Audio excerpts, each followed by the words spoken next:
You were listening to Self-Leadership Insights with Dr. Thomas Joseph. So last time in part one, we ended with the idea that our perception of others shapes how we interact with them. But there is even a deeper layer to that. Our perception of ourselves shapes how we live, it shapes how we lead, and it even shapes how we grow. So think about this with me. If I perceive myself as capable, I approach challenges with courage.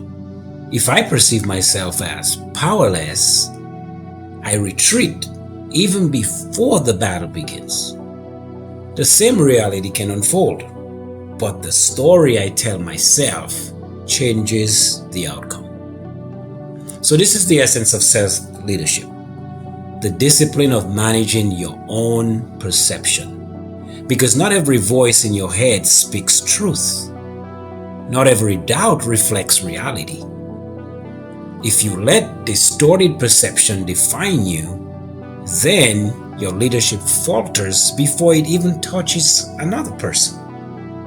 When I look in the mirror, do I see someone defined by past failures or someone in the process of growth?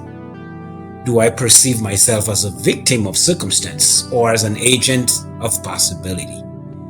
The way I answer those questions will determine how I show up, not only for myself, but for everyone I influence.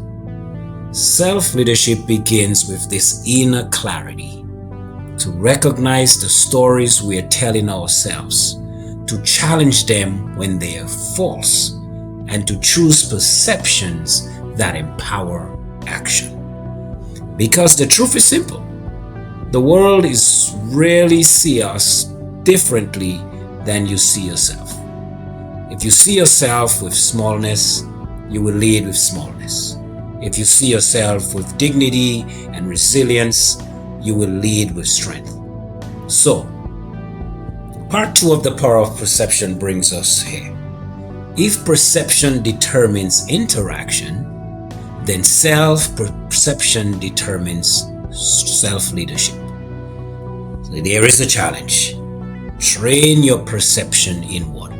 See yourself as a work in progress, not a finished product. See setbacks as teachers, not as enemies. See your worth as unshaken, even when the world misunderstands it. For in the end, self-leadership is not about controlling others. It begins with how you choose to see yourself.